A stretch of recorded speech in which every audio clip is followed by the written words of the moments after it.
In today's episode, I sit down with the former president of Coca-Cola International for a refreshingly honest conversation. We go behind the scenes to discuss perfectionism, failure, and what it really means to grow without rushing to arrive. So listen in. Welcome to Success Reimagined. I am Dr. Amna Shabbir, your host on this journey to thrive at the intersection of ambition and wellness. In every episode, I'll help you challenge outdated definitions of success, discover practical tools and strategies for growth without compromising your well-being. I am so glad you've joined me. Let's reimagine what's possible together.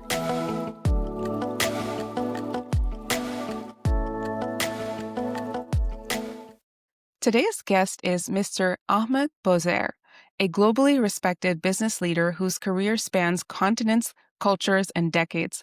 Over 25 years with the Coca-Cola Company, he rose to become president of Coca-Cola International, overseeing operations across multiple regions and leading thousands through a period of tremendous global growth. After a distinguished corporate career, Mr. Bozer has turned his focus to exploring how individuals can unlock human potential at scale. His forthcoming book, Soulgery, introduces an actionable framework for personal and professional transformation. He continues to serve on several boards while dedicating his time to reimagining leadership, growth, and purpose in today's world. Welcome, Mr. Bozer. Thank you, Amna. Very nice to be here. Many of us today only see the headlines and highlights of extraordinary careers like yours, especially when we look at social media. Could you take us behind the scenes of your journey, including your time at Coca-Cola, and share a few pivotal moments that truly shaped you as a leader? Thank you. Happy to. Yeah, I've had a very fulfilling career, executive career, I should say, because the career continues after that. If I had to focus on some of the pivotal moments during the 26 years with Coca-Cola Company, I think they were the moments where I was able to integrate things. One was when I was asked to move from Atlanta to Istanbul as a finance manager and ended up staying in Istanbul for about 20 some years. By that time, I had already been in Atlanta for about 11 years. So I have sort of the Western values, Western ways of thinking, Western ways of working have really took hold in me. When I then moved to Turkey, which was 1992, that sort of opened a new dimension, both culturally, business-wise, psychologically, in many dimensions. And these kinds of moves, if you go through them sort of somewhat thoughtfully, they really help your growth in a big way. A similar integration has happened when I did the opposite. 20 years later, I moved from Turkey back to the United States. Again, at that time, I was more integrated into the sort of I'm born Turkish. I was raised in Turkey, but, when you live in a place for so long, your psyche is impacted. You're exposed more dominantly to that culture. When you move back again to a place that I have left 20 years ago, that again taught me a lot of things, not just about business, just about life, about yourself, the whole thing. Those were the two integrations that made a difference. Then there was an integration moment within the business sphere. The Coke business has basically two big parts. One is the Coca-Cola Company itself, which is primarily focused on marketing, whereas there's the bottling system, which is more focused on producing, distributing the products themselves. I had the opportunity to do that back and forth in those two parts. And that taught me a more holistic view of the business in a number of dimensions, technically as well as psychologically from a people development standpoint. Then when you add on top of that, finally, the exposure to the whole world. I was living in Atlanta, but was responsible for everywhere except North America. So I was able to sort of taste and breathe the whole world throughout my travels. And I think those were the three drivers that has made the biggest difference for my personal and professional growth. That is a tremendous journey. Definitely when you're navigating those cross-cultural, cross-pollination as somebody who can relate somewhat on a different level. I haven't moved back yet, but being in US for a while, you definitely see those values shift. And in the most positive ways, I've always encountered that. How is that for your family life with all this movement happening? I'll tell you an anecdote. I was so lucky from that standpoint that in one meeting with the Turkish associates, they look at me. I've been there now 10, 15, 20 years. They say, we'd like to have a career like yours because, you're in the country in which you're born, your own country for so long. But, that's an exception. Once you're in international career, you move every 3 to 4 years.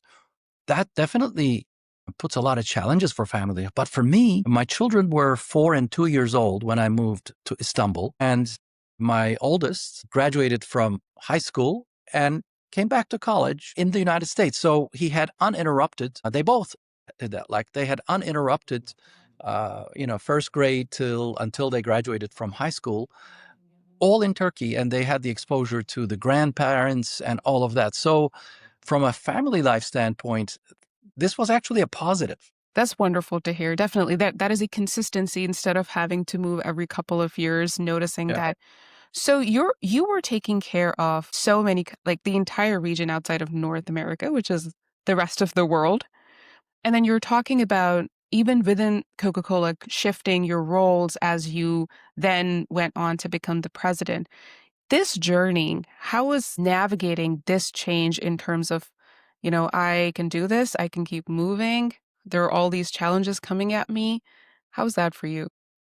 When I was making my first move from Atlanta to Istanbul, in my sort of goodbye meetings with a number of individuals, one of the executives have told me about the job I was going to take. He said, "Hey, any job that you take, you're ready for about 50% of it. The other 50% you're going to have to learn and grow." This was a very wise. So he said that to sort of, in a way, put me at ease, but also to motivate me to stretch into that 50%. I found that this was the case in every move I had to make. And those words resonated so much with me that every time there was a move, all right, okay, these are the strengths and the capabilities that I can use in this new role. But then what are the new capabilities I need to develop? And I became more curious about those and how quickly can I develop them. So having that approach really helped. Of course, throughout this period, you have difficult times, especially when, people may not believe in you or all of those, or people may go through motions of believing in you or not believing in you. And all of that certainly happened. But eventually, trying to just focusing on what you need to develop in, being open to feedback, learning, and having sort of confidence that, things may work out for you in a company. They may not work out for you in a company, but what really matters is you develop yourself. You sort of invest in your own balance sheet of skills and capabilities and values and all of that. And whether it works in a certain place or not, it doesn't matter because you'll keep marching forward in your journey. And I had that attitude.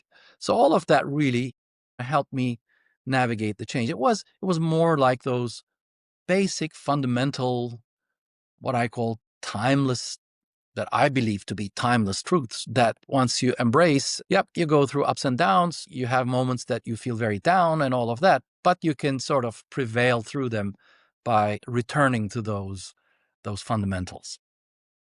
This is making me very curious about the next question that I'm about to ask you since you've navigated so much change. I've been studying perfectionism and high achievers, and I want to ask you, have you ever experienced it in yourself or noticed it in people around you? That includes your family or individuals that you worked with or mentored. How has perfectionism shown up in your life? It has shown up in many places, from, you might even say, from my father to me to my children to everyone. And it's in me too, certainly. But I try to balance it like this. There are two scarce resources in the world. One is time and the other one is money. I shouldn't say scarce, two resources that you can always use more of, which is time and money. And so I try to have the mental discipline of letting those constraints in those resources manage my perfectionism. I don't try to suppress my perfectionism.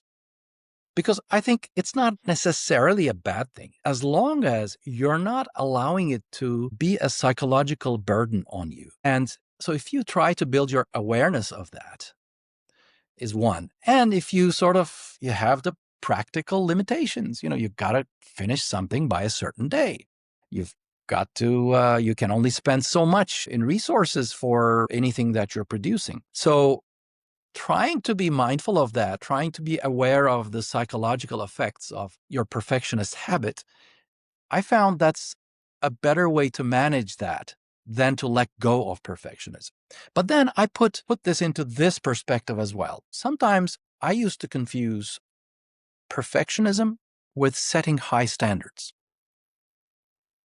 I think they're different things, or Absolutely. at least the way they manifest it in my own life, I can see nuances.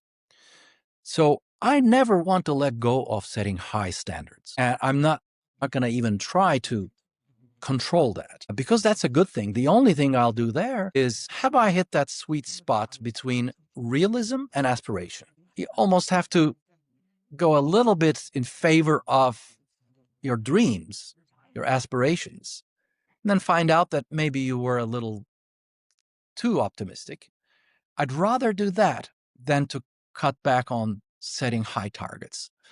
Now, in your pursuit of those high targets, perfectionism can come into play or not into play, but there it's very clear to me. I try to think as long term, as practical and possible for whatever it is that I'm working on, and making consistent progress towards that. Sensible and consistent progress every day is far more important than perfectionism in the moment. So if something didn't work out as well as I liked, I don't like it. Okay, it just gets me down. But then I get over it the next day and I look forward and okay, what's the next progress? So that's how I try to deal with that. There's so much in what you've shared that really resonates with me and resonates with a lot of other individuals that I've interviewed in this on this podcast as well as in private.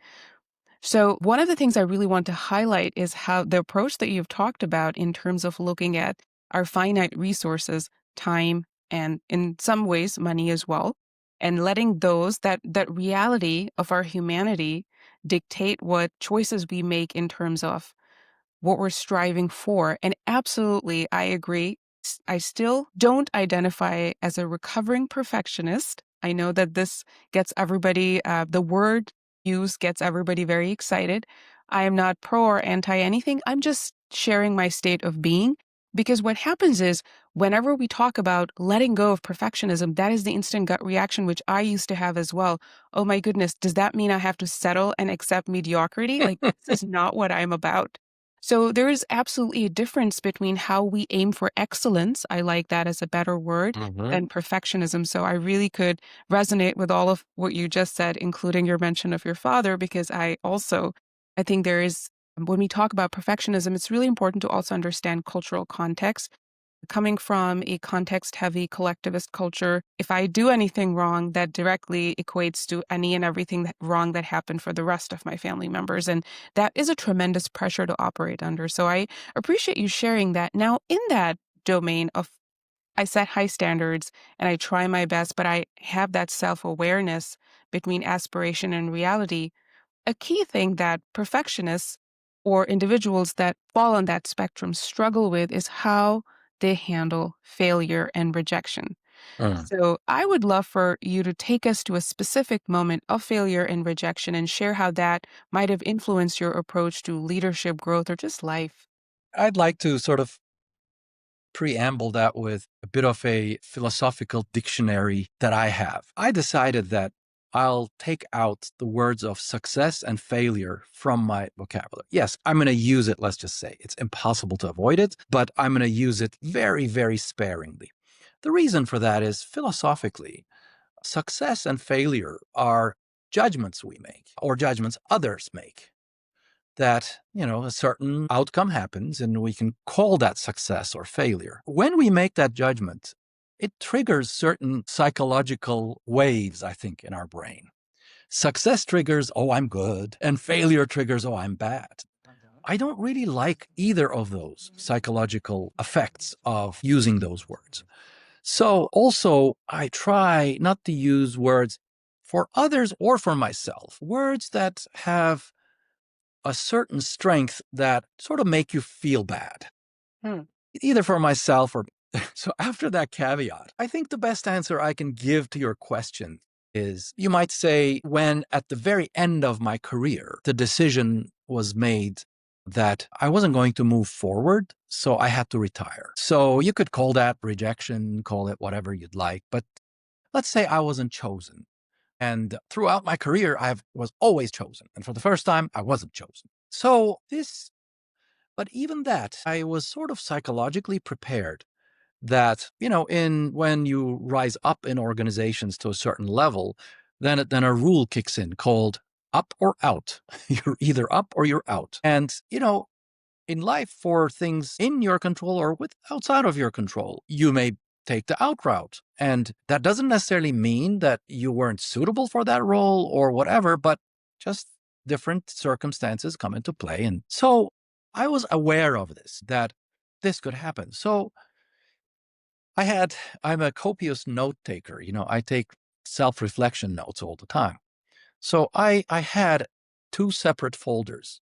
I said, if it's up, what am I going to do? And if it's out, what am I going to do?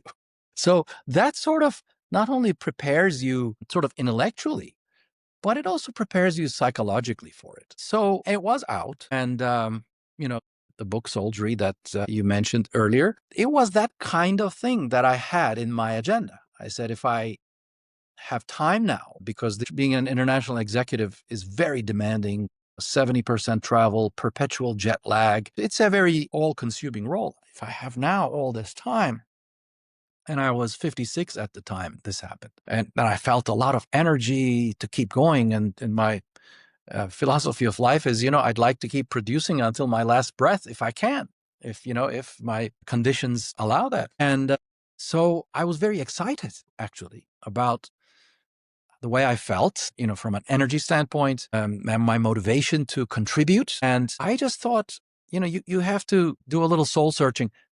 Even though I was prepared with a plan, I decided to take a little time. Okay, when I was in the context of a full-time executive role, I've had all these thoughts.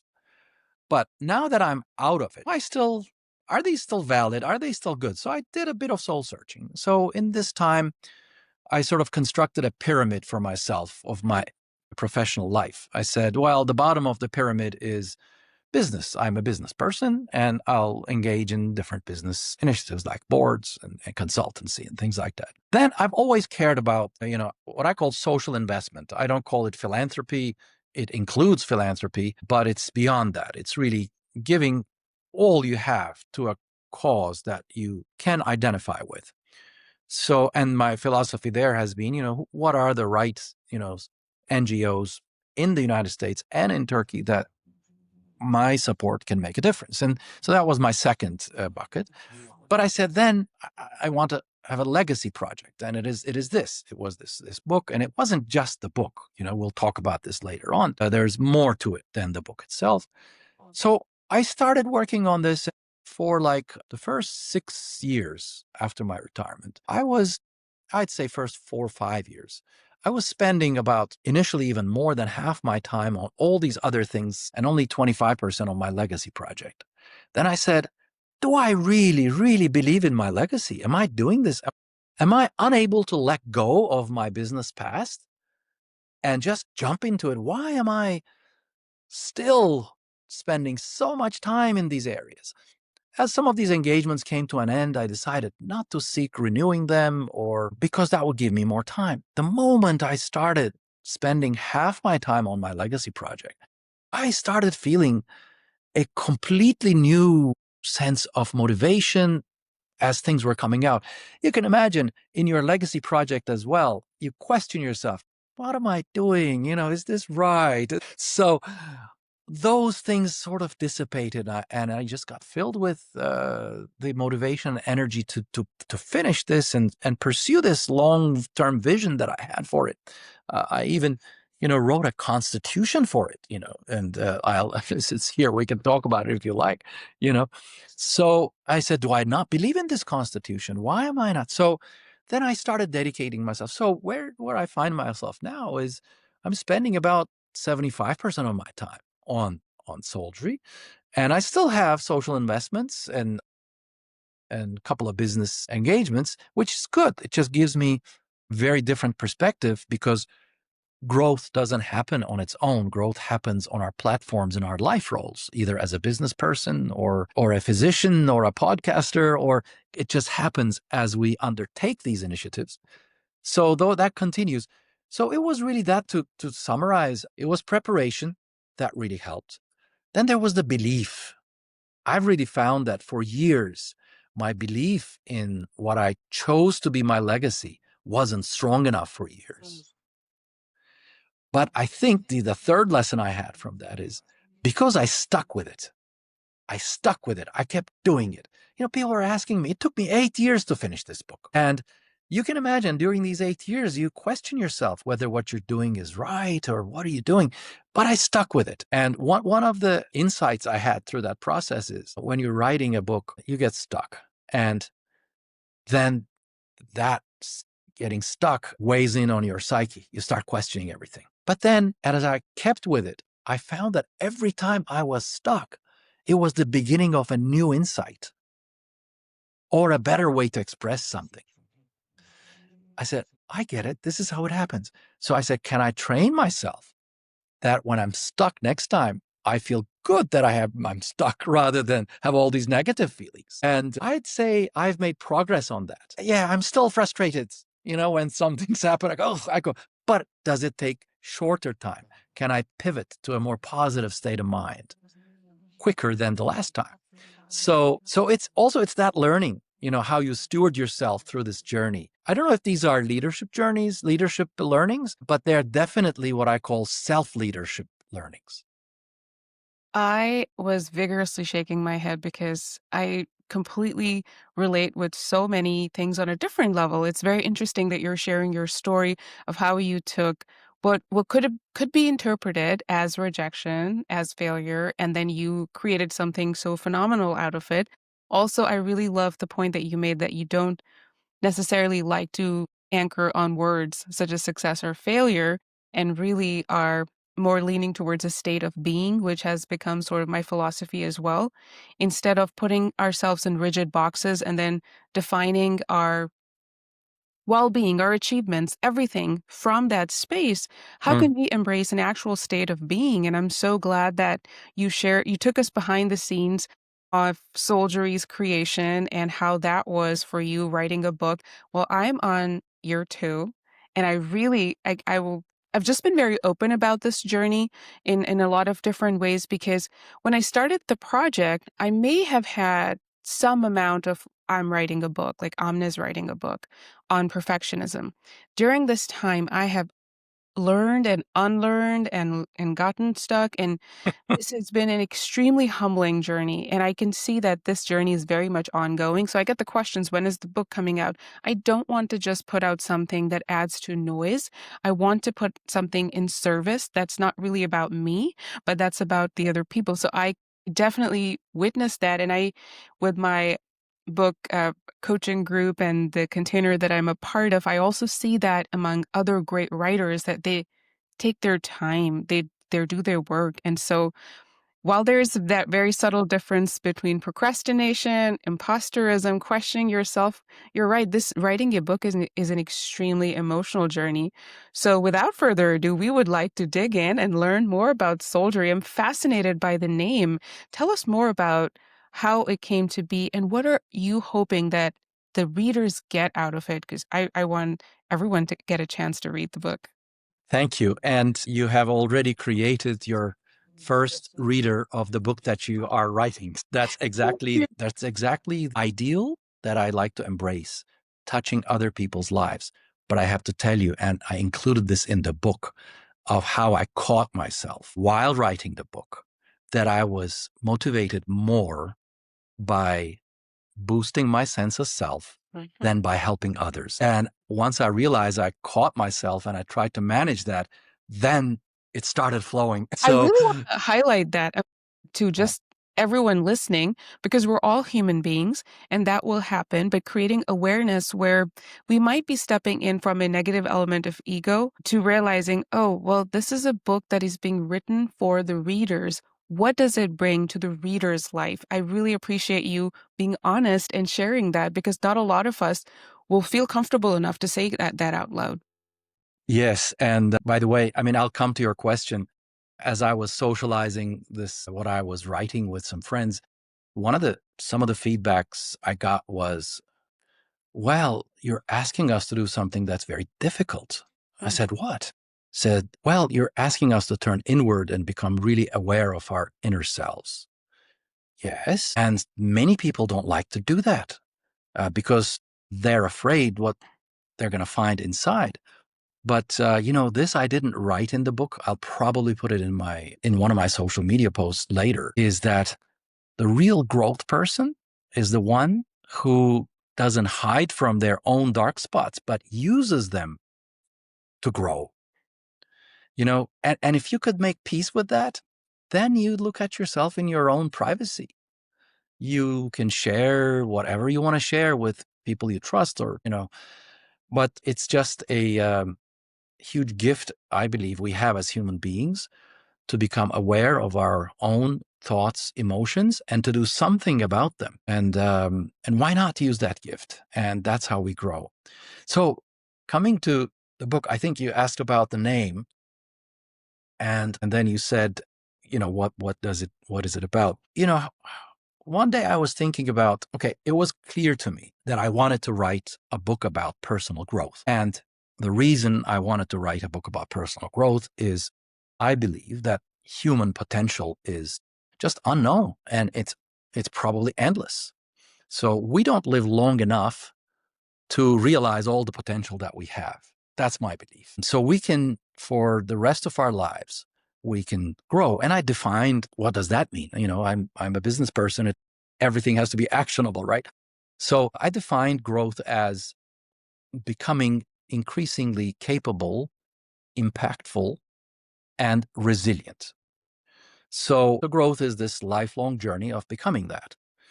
And as you become, then you can just sort of keep growing. If these three parameters are met, you're becoming a better person. Another way I approach it is better in what you do and how you are being. So both doing and being. Anyway, I finally landed on this.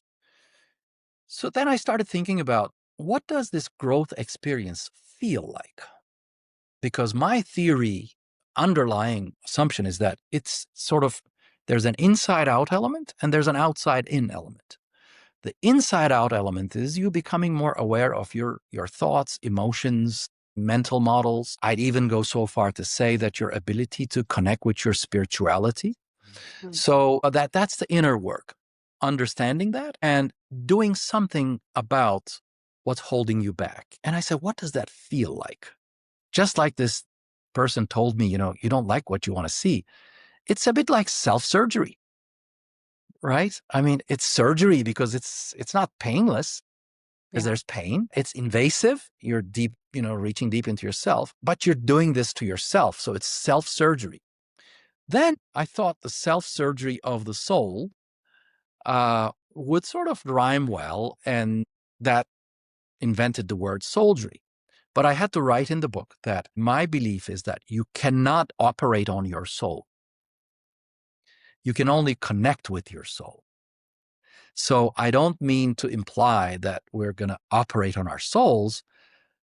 What I say is we're going to operate on our thoughts, emotions, and thinking patterns to connect with our soul and become a whole human being, or stay on that journey. I call this the full human experience, that we are beginning to experience all our physical, intellectual, emotional, and spiritual capacities throughout this journey. That's a more philosophical definition of the growth. But in real world, that makes you more capable, impactful, and resilient. So that was behind the name. And we've had a lot of discussions at the agency and even with other people. They said, oh, this sounds too invasive. I said, well, it is, and you're just being invasive with yourself. I don't want to portray a picture that growth is easy, simple, it does take work. And then some was saying, well, invented words don't always work. But, I decided to stick with it and explain it inside the book and then put a little subtitle in the book which says Self-Surgery of the Soul, which was nice because, what must this be? So it probably raises people's attention somehow, and that's with the name. So sorry it took me a little long to explain it, but Yeah. yeah, I'm happy to sort of go into your next question, but I just like to pause here to see if you want to react. Yeah, absolutely. I was fascinated when I saw the title of the book. Definitely the medical side and the clinical side was definitely intrigued, as well as the side of me that talks about healing and behavior change. I found it refreshing that you are talking about reconnecting with our soul and not really dissecting the soul as in a form of acceptance. I think that the recent conversations that have been in the self-improvement, self-development space have been very in terms of let's fast track into like you follow this framework and here's healing.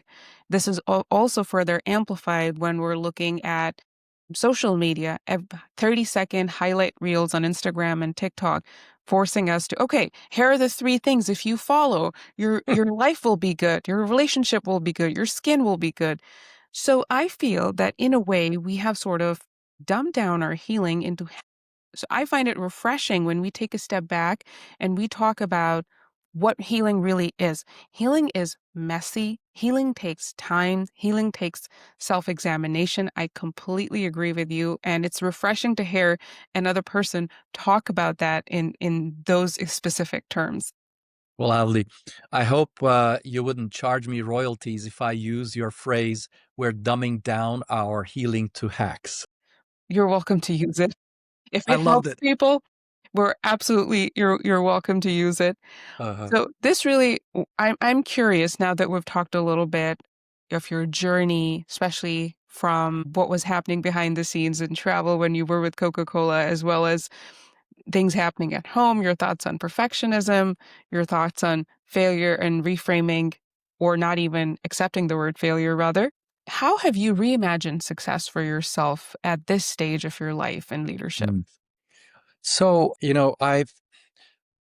I wanted to embrace a sense of realism that frees me up because I'm a very goal oriented person. I always try to have a vision, a longer term vision of something that I'm doing. So that was the Constitution that I shared with you. So I wrote this Constitution in 2017, and it has basically the following headings. It has author's mission, Soldiery's vision, and Soldiery's values. So that's my Constitution. But when I wrote it in 2017, this vision was Soldiery Vision 2025. In reality, what happened is I was only able to finish the book by 2025, whereas the vision had. I just wanted this to be known by not just users, but be known by institutions, in NGOs, business, it had, or other stakeholders. And it sort of starts to make sense to people saying, yes, that's a very good model for growth. Well, in the traditional business sense, you might say you didn't achieve the success that you have envisioned for yourself. That may be true, but I embraced this realism that I said, just like you're doing in writing your book, quality precedes deadlines. I'm going to make sure that what I put out, I am 100% comfortable with. And a lot of people warned me, rightfully warned me, saying, but no, writing a book, you'll always think of better. I said, I trust myself that I will be able to draw the line between when I'm being unproductively working on it just to make it perfect, and if you ask me, how do you define that, Ahmed? I can't. You just know it. You just know it when you're on it. And so therefore, I didn't mind. And then, usually these visions, you got to write them in a way that when that time comes, you know whether you have accomplished it. I was a realist enough saying, I don't know what I don't know. So here's the vision. I'm not going to be able to measure it or anything like this. And then in the end, I ended up pushing it. Now it's Soulgery Vision 2030. But in the end, it was not reimagining success for me, but it's more a sense of fulfillment about what you're doing. But even that is not sort of so black and white, because I think we human beings are very paradoxical. If you just take fulfillment, if that means, okay, I'm fulfilled, I'm done, you're not going to be happy. So it's a kind of fulfillment that drives you further. So at any moment in time, even if I have achieved this 2030 vision of Soulgery, yes, I will have fulfillment, but I still have to have drive to like keep moving to the next level of contribution. So it's an endless thing, and it's very difficult to put a time and say, this is success for me. So to answer your question, that vision of success for me is to maintain this paradoxical feeling of fulfillment and drive. I really like that answer. Yeah, I think that's what. And then is it measurable? That's a matter of how honest you are being with yourself, how kind you are being to yourself. That's the other thing. You know, maybe this touches into your perfection, and it also applies to stretching the bar. Sometimes you could be unkind to yourself, not by just by the judgments you make about yourself, but by also giving yourself too much to do, like you can't. And that's being unkind to yourself. Again, that's a matter of awareness. When you feel that's the case, tone it down, and then you will feel the drive to keep pushing again. But just trust that a little bit. That's when it comes to my understanding of the spiritual connection. Things around you, if you're doing these things with in good faith and you're trying to make a contribution, all of that, I believe you get help from unseen places. And that help, if you're being too unkind to yourself, will tell you. And then if you're being too relaxed about it, they'll tell you. And you just need to listen to that and act with it. It's really just being this way is how I'd like to be. And then in our culture, there's a saying, what you're really responsible for is all the effort that you put into it. Of course, there's no end to that either. So you're basically by yourself, making that judgment by yourself. Have I really done everything that I could? And you never know whether you're making that judgment 100% correctly, but you try to make that as objectively as you can, keep moving. So to me, this is success. This is, if you wanted to say, this is how I'd like to be, let's just say, and maintain that. I will highlight it as a state of becoming and being, and I really appreciate that as somebody. 2025 was my year of accepting the fact that I can exist in a liminal space and not really hurry from that spot A to spot B and just be. And because a lot of the preconditioning to success, preconditioning to achievement has been linked with my personal relationship with the arrival fallacy. When I get there, then I'll do this. When I achieve this, then I will be happy. And so, but what about that space in the middle, especially when you're working on something that is creative? So I really appreciate you sharing that. This has been so wonderful. How can our audience get a hold of Soulgery and learn more about your work, connect with you? Thank you. By the way, I also would like a royalty-free use of arrival fallacy. Not coined by me, but absolutely a great term for use. Excellent. I guess the best place would be the website. It's www.soulgery.com, soulgery.com. And I'm trying to be active on LinkedIn with my name, Ahmet Bozer, and also Instagram with Book of Soulgery. There's a channel. By the way, one of the short videos I posted there I didn't use the word arrival fallacy because I didn't know. It was about searching for meaning, where I was saying, we have to part ways with this desire to arrive if we're searching for meaning, because it could last a lifetime, or you might sort of decide you found the meaning of your life and live by it. And then a decade later, you may have an experience to tell you, oh, maybe there's a nuance to it. And that's okay. So, and then you remain open to that paradox. So your arrival fallacy reminded me of that video, which is on that address. Thank you so much, Mr. Bozer. Please, Ahmet and Amna, thank you. And it was a wonderful conversation. As we said before we recorded, conversations are best of life. This certainly was one of them for me. You might believe you don't have the time or energy to focus on yourself, but this is exactly the right time to get serious about your well-being. You don't have to do it all alone. I'm here to help. If you enjoyed this video and are ready to take the next step, head over to dramnashabbir.com where you'll find free resources you can access right away. The website link is below. Let's get started on your path to thriving.